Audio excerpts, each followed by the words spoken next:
If you don't know me, my name is Greg Moore. I have the privilege of talking to you today about performance leadership. And I think the name really says it all for this topic, and we're going to just jump right in. And I'm going to start with a quote.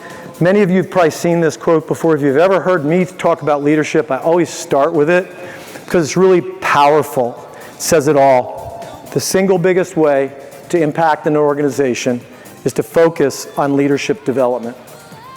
There's almost no limit to the potential of an organization that recruits good people, raises them up as leaders, and continually develops them. That's the name of the game.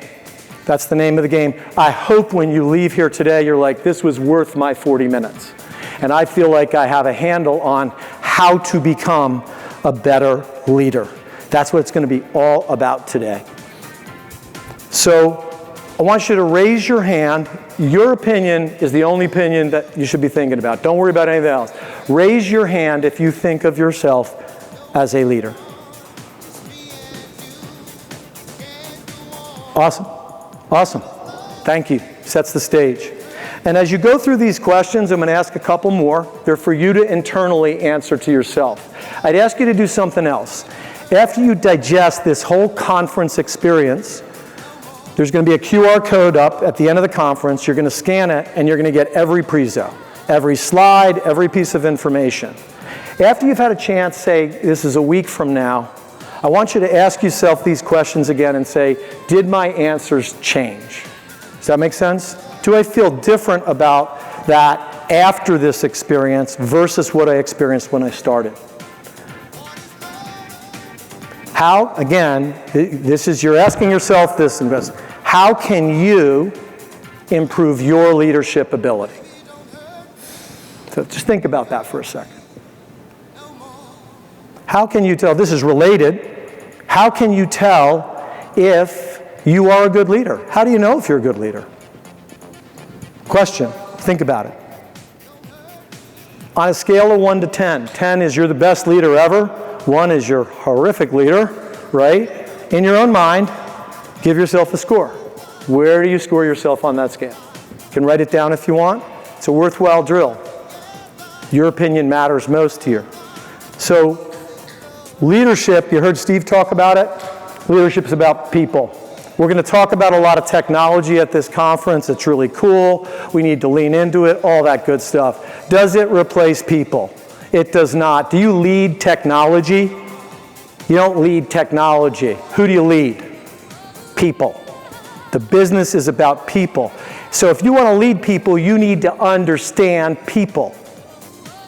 What motivates other human beings? And I'm going to give you some tips on how you can get insights into what motivates the people on your team. So there's 2 sets of motivators. There's what we call direct or internal motivators. These come from inside yourself. And there's indirect external. By the way, this is from a book called Primed to Perform. There's 4 recommended books. Your last slide is going to be these books. You got one of the books. What is one of the books you got in your kit? Did anyone see?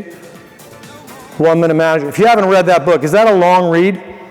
Guys, it's nothing. Read the book. These 4 books will make you a better leader. I promise you. This concept is from Prime to Perform. So direct internal motivators, what are they? First one is play. That's right, play. It may not mean what you think it means. Play is anything that engages your curiosity and your intelligence. Anything that engages your curiosity and intelligence is play. And guess what? That's fun. That's fun when I get you curious and when I make you think. That's what fun is. Work turns into fun. So play doesn't have to be a game. Another aspect of play is challenge. If you're playing a game, any game, board game, pickup basketball, if you win every single game, every single point, is that fun? How long is that fun, really? It's not. Why? It's boring. You with me? It's boring. The people on your team, you need challenge. You need that. Everyone needs to be challenged in the appropriate way. Purpose. This is a big one. This is when you're motivated to do something because you value the outcome and the impact of your actions. I'm going to give you an example of purpose. Anybody know someone or yourself been through a tragedy? Does anyone know someone or yourself have had a tragedy? Have you ever seen someone who's been through a tragedy somehow pick themselves up and devote themselves to helping other people who've been through a similar thing or helping people prevent that from happening? You ever see people do that? That's freaking amazing, right? That's purpose. I got news for you. Purpose has nothing to do with money. So if you say I'm all about money, is it really about money? No. What's it about? What you can what? Do with money. So purpose is bigger than money. Potential. Potential is when you're motivated to do something because you know it brings you one step closer to a bigger goal. I'll give you an example. I went to school with a guy. He wanted to be a doctor when we were in 6th grade, like one of those guys who knew it. I want to be a doctor. So in high school, when I hated a class, I skipped it. By the way, that's why I did an extra year of high school, because I skipped too many classes, right? He didn't do that. He worked hard in every single class. Why? Because he had a goal. What was his goal? Doctor. And you know what he knew? I have to do really well in high school. So this course is bringing me what? One step closer to getting into a good college, which is one step closer to what? Med school. Do you see the point? So I want you to remember this, the 3 Ps. This is how you motivate human beings. Play, purpose, potential. 3 Ps. Indirect motivators. This is not the way you want to motivate people. Number 1, emotional pressure. That's when you're working to make somebody else happy. Your wife, your husband, your parent, your boss, or you're working so they don't come down on you. How does that feel? Is that a great way to work? No, it works, right? Does it work long term? Do you think you're going to have a high-performing team if that's your strategy to motivate people? I assure you, you're not. Economic pressure, we all know this one. Ever worked a job just because you needed the frickin' money? Ever done that? Raise your hand if you've worked a job and said, this sucks, but I need the money. If that's all you're working for, is that a sustainable thing? Does that give you juice if it's only about the money, if you hate the job? It doesn't, guys. Doesn't mean money's not important, but money is not the primary driver of human behavior. If you think it is, you need to rethink that. That's not what the research says. Right? Inertia. This means you're doing something because you always did it. You're stuck in a job. You ever meet someone who's like, hey man, why are you doing this? I don't know, man. I've been doing this for 5 years. I really don't know what else to do. How much of the world lives that way? A lot. That sucks, guys. So what's the message? The 3 Ps. Play, purpose. What's the last one? Potential. Right? So how do you know how you're doing, where your motivation is, most importantly, your team? When you get these slides, you see that website there? I want you to go there and I want you to take this survey. It's called the Total Motivation Survey. The higher that score is for you or an individual, it means the more they are being motivated by direct internal motivators. There's a direct correlation between that score and your team's performance. There is a direct correlation. Those scores are high and everyone on your team, I'm going to bet you that team starts to perform at a high level. So another way of saying this is a different book. It's called Drive by a guy named Daniel Pink. It's another one of those like 1-minute manager, this thick. It is a jewel. It's an amazing book. Remember this acronym, AMP. A is for autonomy. Autonomy means your desire to run your life your way. Everyone in this room wants to run your life your way. How many people have ever hung out with a 2-year-old? Okay. You ever try to do something for a 2-year-old that they want to do themselves? You ever done that little number? Like, let me help you with your shoes. And they throw a fit, right? You ever hear them say something like, I do it myself? That's autonomy. I got news for you. Everyone in this room emotionally, you're still 2 years old. We all, be honest with yourself, don't you want to do things your way? Do you really like to be told what to do? No.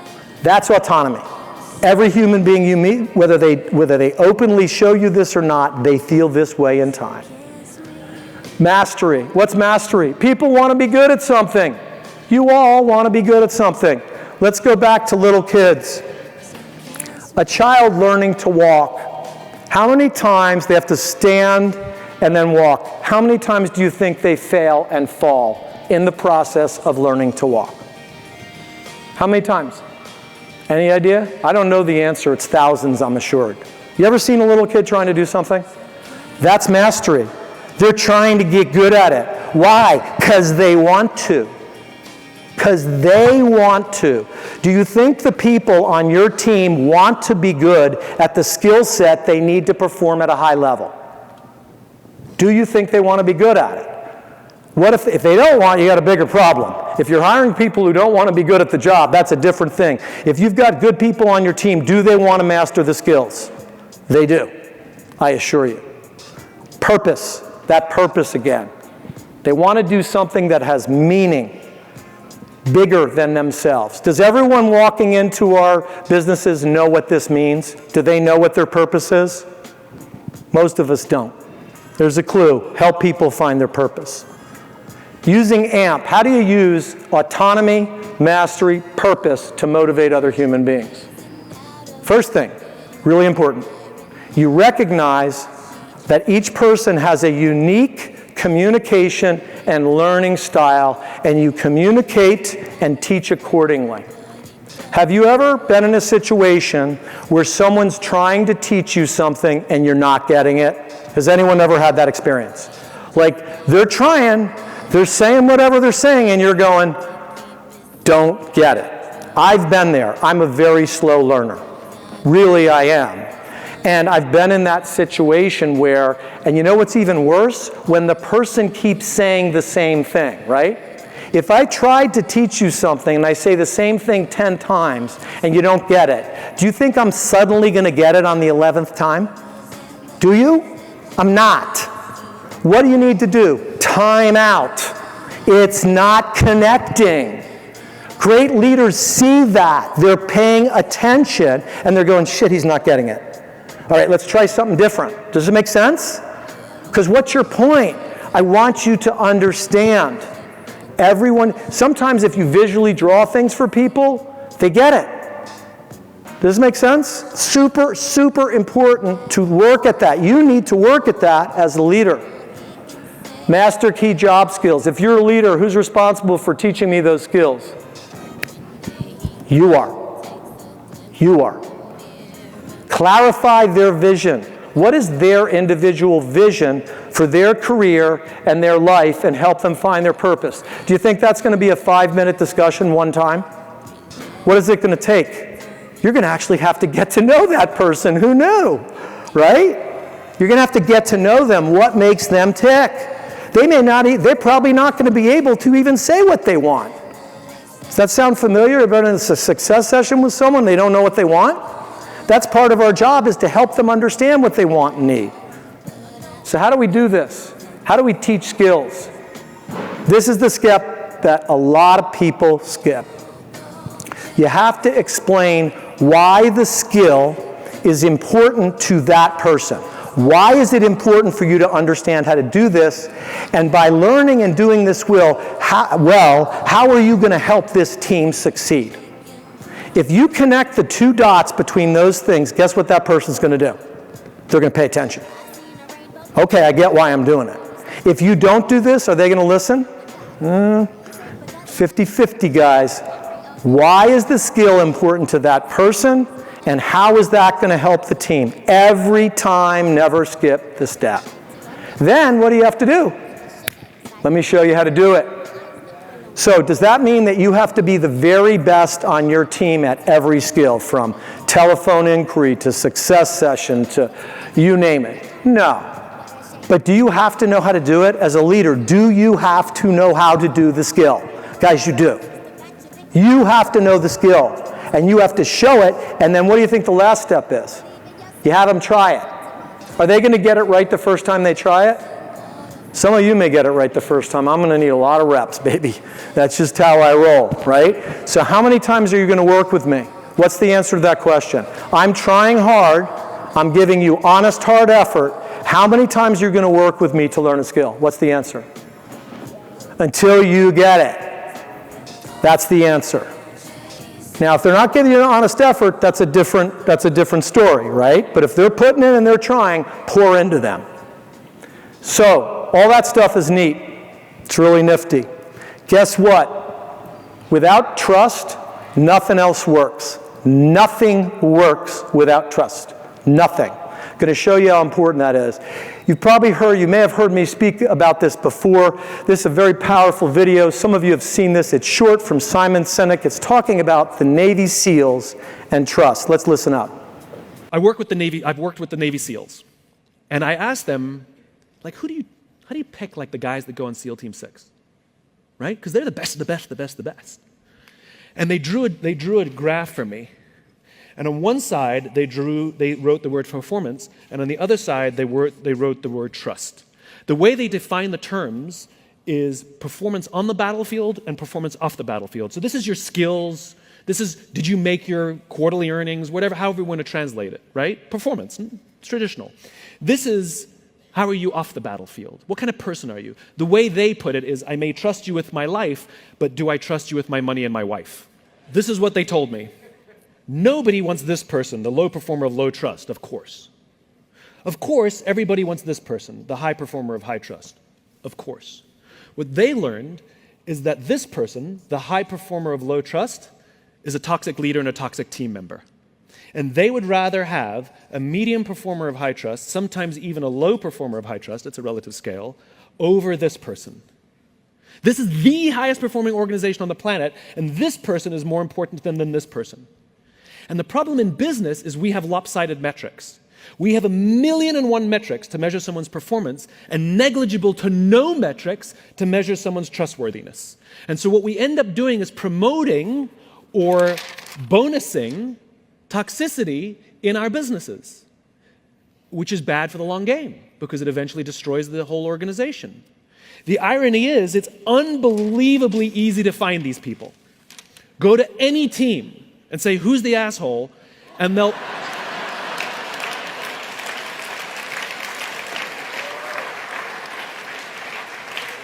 they will all point to the same person. Equally, if you go to any team and say, who do you trust more than anybody else? Who's always got your back? And when the chips are down, they will be there with you. They will also all point to the same person. It's the best gifted natural leader who's creating an environment for everybody else to succeed, and they may not be your most individual highest performer. But that person, you better keep them on your team. Big deal, guys. What he just said is a big deal. You ever have a super talented person on the team and they destroyed the team? If you haven't, it happens. You watch the NFL? Do you sometimes have a hot dog player in the NFL and it's about me, baby, it's all me, I'm the stuff, right? Can that destroy a team and lower team performance? What do you have to do with that person? Out. That's what you have to do. Does that make sense to everyone? So, yes, performance is important, but trust, if you're going to be a leader, forget it. If you don't have trust, you ain't leading anybody. You're going to lead yourself around. That's the only person. There are 3 components to trust. Character, real simple. Character is integrity. Integrity is doing what you say you're going to do. This is not an on and off switch. It's not a case where I either have perfect integrity or I have none. I want you to consider this. Do you ever say something as a leader and fail to follow through? Do you ever do that? If you do that, then you cannot give yourself a 10 out of 10. Does that make sense to you? Doesn't make you a liar. If I tell Bramman I'm going to do something, Bram, I'm going to check on this for you, and I don't do it, does he think I'm a liar? No. But do I lose a little bit of integrity and support from him? I do. So I want you to ask yourself a question. 10 is I have perfect integrity. The definition is I always do what I say. 1 is I have none. In your mind, you can write it down or not, where do you rate on that 1 to 10 scale? Number 2, competence. Do you know what the heck you're doing? Can you demonstrate the key skills in the club? Do you know how to set SMART goals? What's a SMART goal? We all should know that, right? Specific, measurable, achievable, relevant, time bound. Are you good at that? Do you know how to coach a teammate when they're not performing up to par? How do you do a reprimand in a positive way that results in improved performance? How do you praise your staff? So on a 1 to 10 scale, as a leader, rate yourself. Where are you on that scale? Be honest, nobody else is looking at this but you. 3, consistency. Here's the definition. Does your team know what to expect from you, and do they know they can depend on you? 10 means they know exactly what to expect from you, and they know they can depend on you 100%. Rate yourself. By the way, if you have great character 100% consistently, but you're incompetent, are you going to be a great leader? Guys, this is more like a stool than a triangle. You get it? You need all 3. Does that make sense? If you're really lacking in one, it's really going to hurt you. So think about these things because they're the key to establishing trust with everybody else on your team. This pyramid is the most important graphic I have ever seen on leadership. Come back to it over and over again. It is from a book that you should read called 5 Dysfunctions of a Team by a guy named Patrick Lencioni. What's on the bottom? Trust. This is a dysfunctional team. So if we have a team and nobody trusts each other, the rest of the pyramid will never happen. So how do you build trust? Well, that requires you as a leader to be vulnerable. Are you going to make mistakes as a leader? Yep, part of the process, right? What do you do when you make a mistake as a leader? What do you do? Say it. I made a mistake. You don't need to dwell on it, but you know what you don't do? You don't make excuses and you don't point at other people. You don't do that. That's weak. So you got to put yourself out there and show that team that you're willing to put yourself out there, put yourself at risk becoming embarrassed, right? And you have to have trust. Now, if you don't have trust, you will not have healthy conflict. Conflict is healthy on a team when it's done properly. What does that mean? Well, it says it there. Everyone at the right time, if you're going to change something, you have a good team, I'm going to gather my team and I'm going to go, this is what we're thinking about. I want everyone in this room to give their honest opinion. And you know what Brandon should be able to say? He should be able to go, I think this is dead wrong, man. I think we're moving in the wrong direction.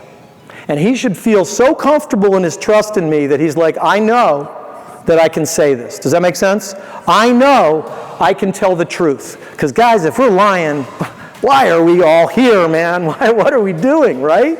Then we disagree. We fight. We argue. Brethren, do we ever fight and argue in our team at Support Center? Do we ever have some disagreements? Very spirited. That's okay. That's a good thing. Because if everyone is heard and everyone argues, what do you wind up with? Buy-in. Buy-in. You get commitment. If you're not committed to a plan of action, how's that going to go? You ever been on a team where you're like, yeah, whatever. Like in your head, you're like, yeah, whatever. Right? Think you're going to get high performance out of that team? You're not. You're not. So we've got to have that conflict, which gets us to what? 100% commitment and alignment. When we have that, when we all agree as a team, we link arms, say, we're going there.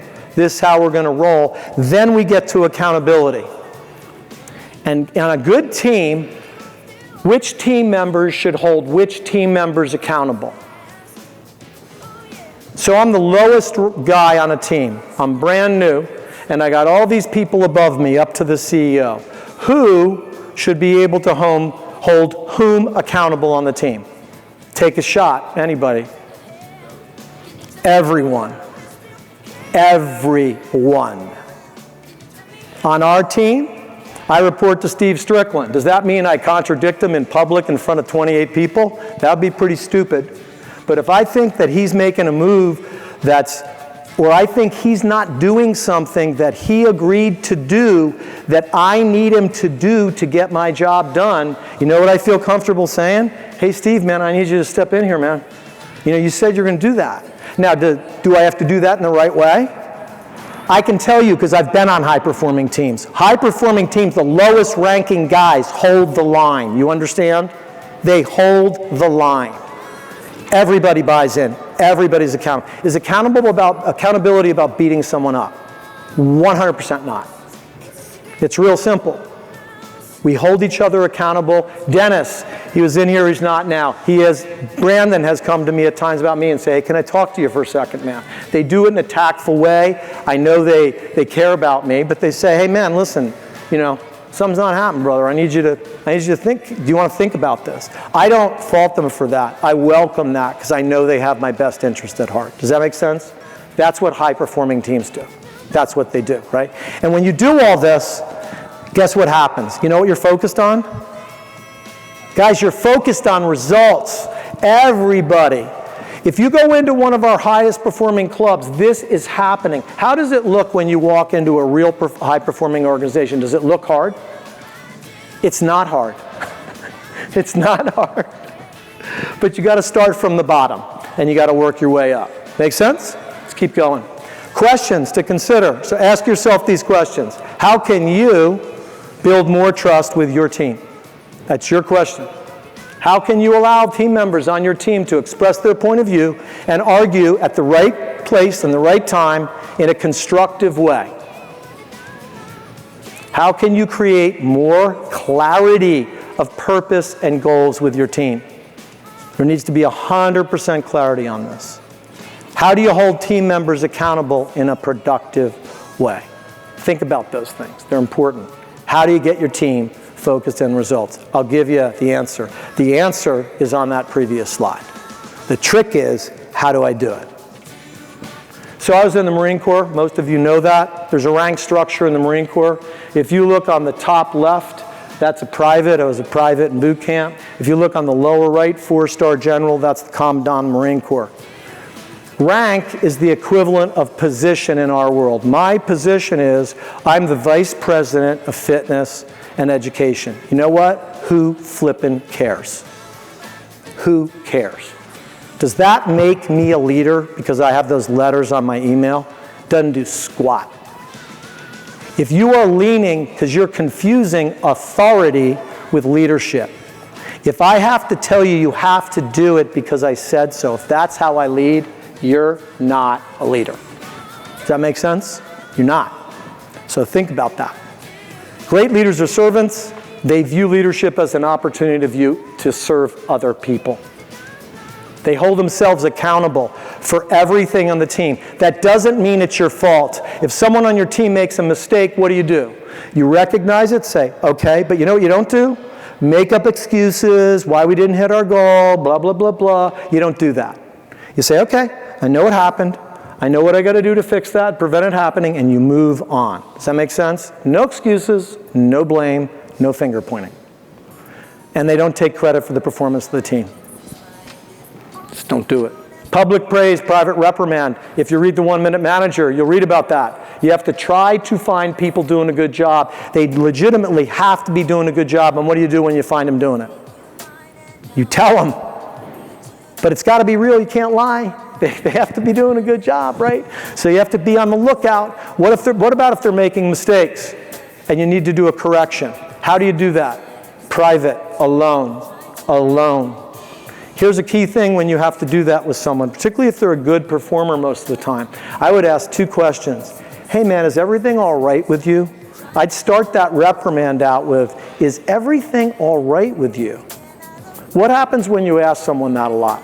When they're kind of not acting the way they normally. You know what a lot of times you're going to find out? Something's going on in their life. Does that make sense? When you do have to tell them, do you talk about them or do you talk about their behavior? You talk about their behavior. Is that important? Guys, it's vitally important to speak to people that way.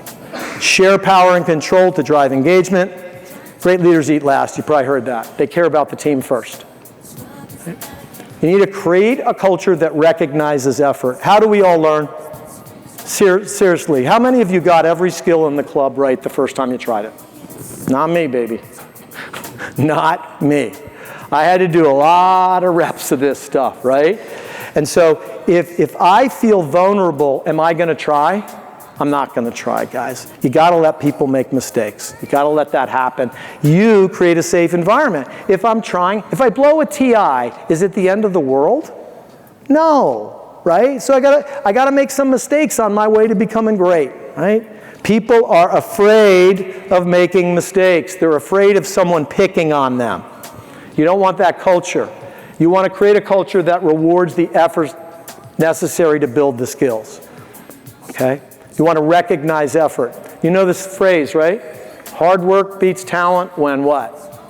When talent doesn't work hard. What's the one thing everyone in this room can control? Effort. Can you control your talent? Sorry, man, it's God-given, right? So do you see why by just rewarding the most, are you going to have a team full of the most talented people in the world? Tell me how that works. That's pretty tough, right? So effort is key. Leaders have a plan.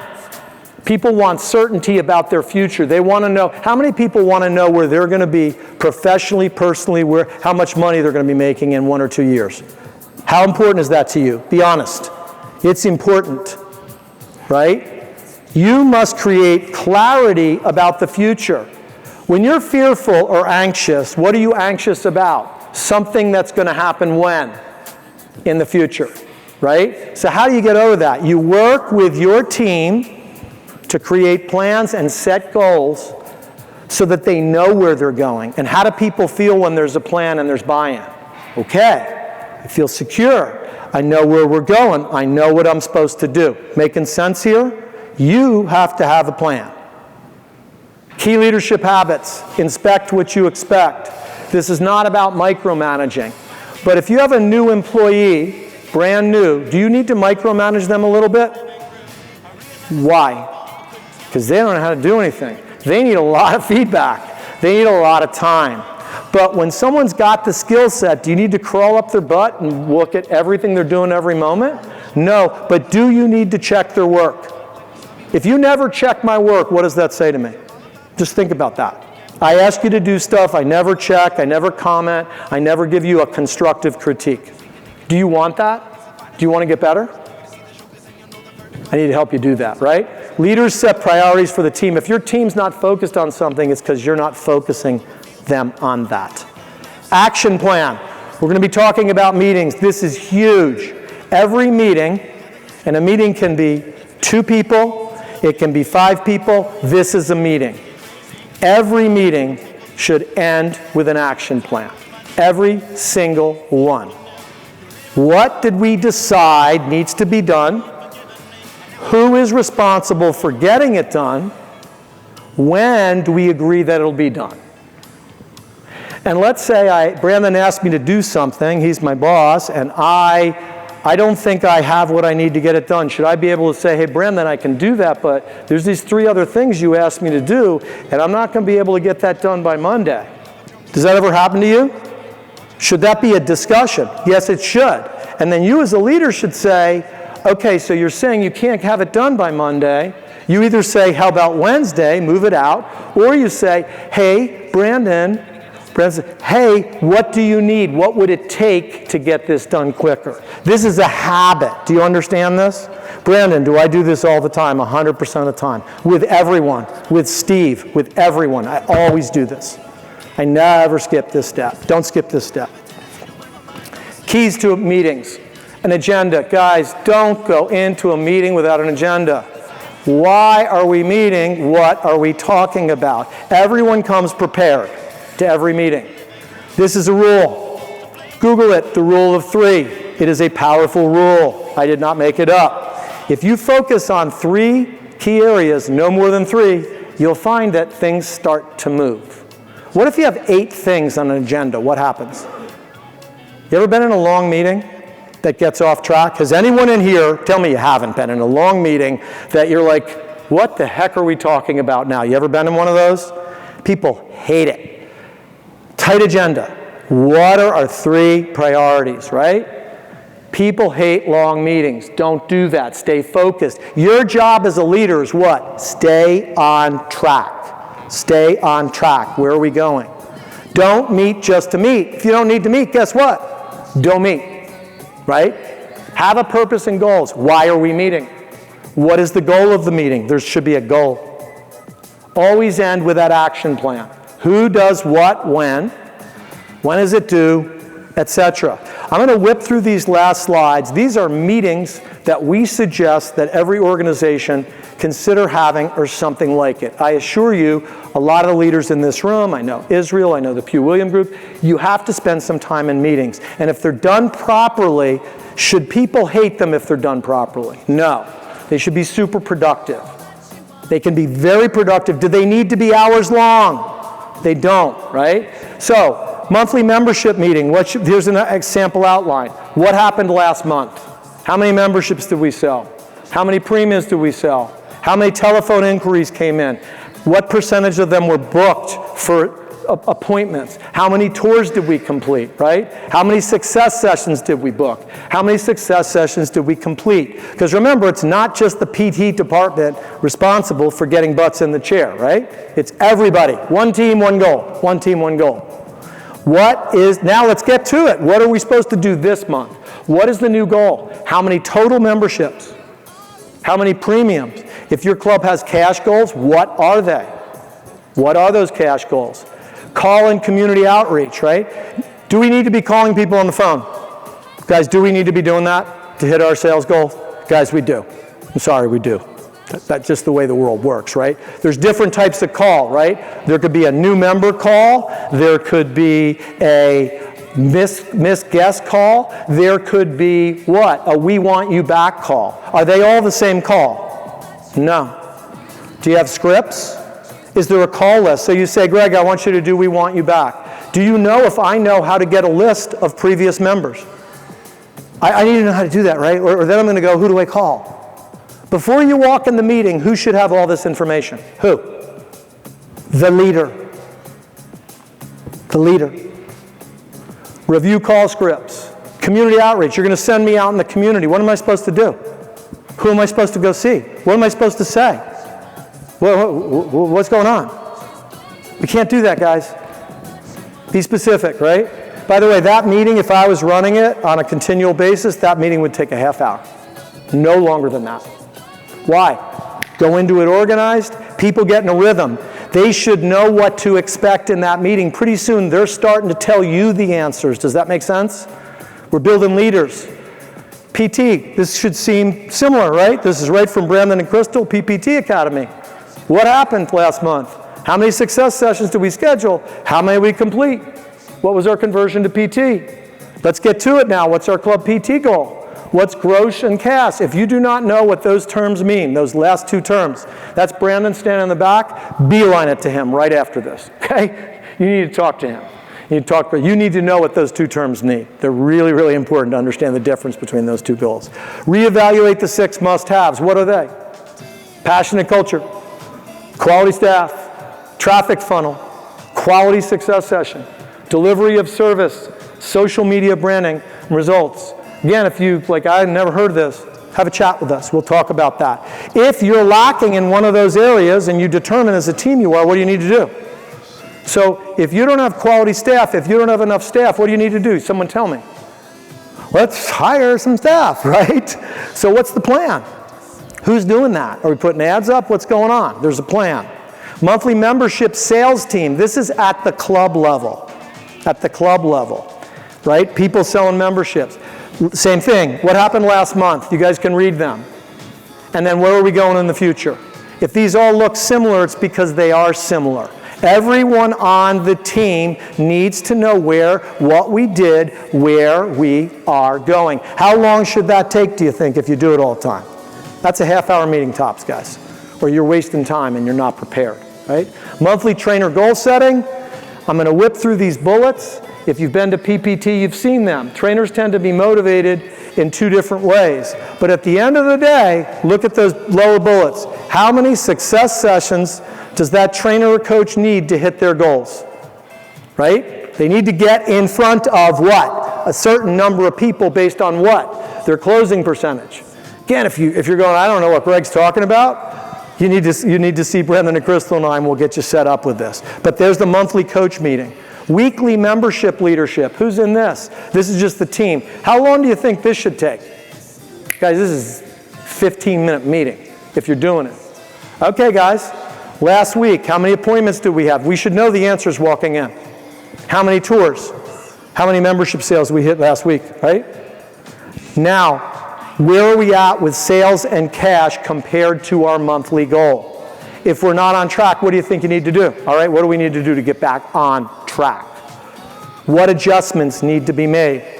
PT, if this looks similar, it is, right? So now the fitness directors were with the team members saying what? Okay, let's look at what happened. How many did we schedule? How many did we complete? What did we do last week? Let's get to it. Where are we? Are we on track for our gross sales and our cash goals? Either we're on track or not. What do we need to do to get there? Weekly coach meetings. There should be an education topic. Anything like what you see up here. You can do it yourself as the fitness director leader or someone on your team. This is probably 10 or 15 minutes, maybe 20 at tops, right? And then what? Then we get back to the goals. Is everybody on pace? Does this need to take long if you're doing this on a regular basis, guys? What am I doing? Everybody's on track. Everybody knows where we're going. Everybody's getting paid attention to. So these don't need to take a long time. Daily membership, I do this every day. Okay, guys, what do we have on tap for today? What do we need to get done today? What's everyone's schedule? What are our team goals, right? How many tours do we have booked today? How many calls do we need to do today? What is our membership sales goal for today? You're like, this seems repetitive. It is, because I keep everyone on track. Close with a quote from John Maxwell. The pessimist complains about the wind. The optimist expects it to change. The leader, he takes action. He adjusts the sails. So those books I was talking about, they're right here. At the end of this, you're going to get a copy of all these slides. You're going to get a QR code. Not today. You're going to get a different one in a moment. I want you to take your phones out. Everybody take your phone out, please. Okay? So what I want you to do at the end, you're going to get a different QR code. You're going to fill out a survey. It's going to take you less than 5 minutes on this entire event, and then it's going to give you a download link to grab everything you've heard from everyone and all the PDFs. And the last slide, Brendan and Crystal and I have created a leadership academy. A lot of you have asked for that. It's a 2-day academy. The first one's in June. Do me a favor, take your phone out, scan that QR code, register. I promise you.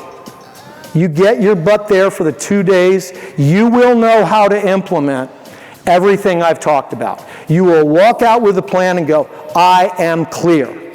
I know what I need to do when I get back to your club. Guys, thank you very much.